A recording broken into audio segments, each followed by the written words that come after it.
But muscle या glute muscle body का एक बहुत ही इम्पॉर्टेंट और पावरफुल मसल है।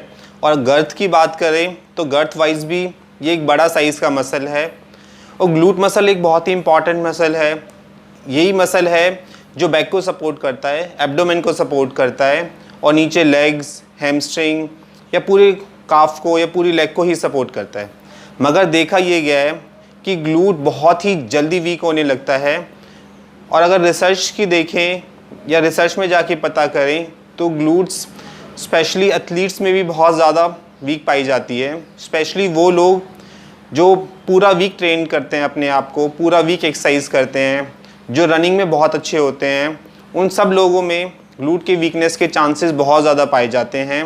और अगर पूरी टीम में देखें तो मेजॉरिटी ऑफ लोगों की या मेजॉरिटी ऑफ प्लेयर्स के ग्लूट काफ़ी ज़्यादा हद तक वीक पाए जाते हैं। तो अगर नॉर्मल पर्सन या जो ऑफिस गोइंग है, अगर उनमें देखें तो ग्लूट के वीकनेस के चांसेस बहुत ज़्यादा हैं। और जहाँ पे ग्लूट वीक होने लगता है वहीं पे ही बॉडी में हर टाइप के पेन आने लगते हैं। ग्लूट का डायरेक्ट कनेक्शन बैक के साथ भी है, ग्लूट का डायरेक्ट कनेक्शन और इनडायरेक्ट कनेक्शन शोल्डर और नेक के साथ भी है। ग्लूट के वीक होने के सबसे ज़्यादा कॉमन रीज़न है कि सिटिंग जॉब। जितना भी हम सिटिंग जॉब में एक्टिविटी करेंगे या किसी की ज़्यादा सिटिंग जॉब है तो उनके ग्लूट वीक होते चले जाएंगे, फिर चाहे वो डेली ही ग्लूट की क्यों नहीं एक्सरसाइज करते हों। तो ग्लूट को एक्टिव रखना और ग्लूट को स्ट्रॉन्ग बनाए रखना बहुत ज़्यादा इम्पॉर्टेंट है। रेशो की बात करें तो जितना टाइम हम बैठते हैं या कोई भी एक्शन या पूरे दिन में हमारा सिटिंग का जो पोस्चर है वो हमारे एक्सरसाइज से कम होना चाहिए। तो इसका मतलब अगर हम पूरे दिन में 8 घंटे बैठ रहे हैं तो हमें 8 घंटे से ज़्यादा ग्लूट को स्ट्रेंथन करना पड़ेगा, जो normal day to day activities में या normal day to day life में बिल्कुल भी पॉसिबल नहीं है। तो इन सब चीज़ों को कंपनसेट करने के लिए, इस वीकनेस को हटाने के लिए और ग्लूट को स्ट्रॉन्ग बनाने के लिए एक एक्सरसाइज डिज़ाइन किया गया है आप सभी लोगों के लिए। और वो वीडियो कुछ इस हिसाब से है। अगर आप वीडियो को बहुत ध्यान से देखें तो इसमें पेशेंट ने एक वेट कफ है जो अपनी नी के ऊपर टाई किया हुआ है और साइड लाइन में लेटते हैं। जिस भी पार्ट को, चाहे लेफ़्ट या राइट, अगर हमें ग्लूट को स्ट्रेंथन करना है तो उस बॉडी पार्ट को या उस ग्लूट को ऊपर की तरफ रखना होगा और साइड लाइन में लेट के नी को बेंड करके, जैसा आप वीडियो में देख पा रहे हैं, और नी को ऊपर की तरफ लिफ्ट करना पड़ेगा टूवर्ड्स फैन।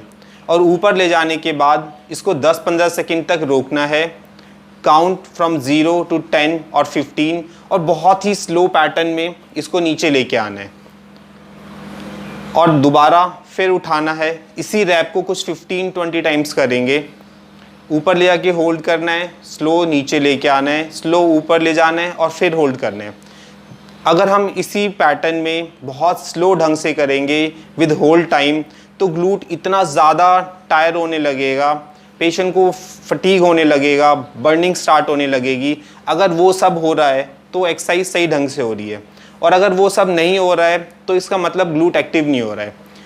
और जब एक्सरसाइज छोड़ने के बाद पेशेंट वॉक करेंगे तो उनको कुछ ऐसा लगेगा कि मसल सोर होने लग रही है, और जब मसल सोर होएगी तो वो एक राइट साइन है, वो एक गुड इंडिकेशन है कि हमने एक्सरसाइज एक बहुत ही अच्छे ढंग से की है। और इसी को हम दोनों साइड करेंगे। बहुत बार ये होता है कि पेशेंट राइट साइड ग्लूट को एक्टिव कर रहे हैं तो पेशेंट कंप्लेंट कर रहे होते हैं, उनको लेफ़्ट साइड में कुछ पेन या प्रेशर फील हो रहा है। अगर वो होता है तो भी नॉर्मल है, और होता है तो बहुत अच्छी चीज़ है। इसका मतलब है कि ऑपोजिट साइड का ग्लूट भी एक्टिव होता है। राइट ग्लूट लेफ़्ट को कंपनसेट कर रहा होता है और लेफ़्ट राइट को कर रहा होता है। तो अगर ऑपोजिट साइड में भी पेशेंट को कुछ फील होता है तो इसमें कुछ घबराने या सोचने की बात नहीं है, बहुत अच्छा है।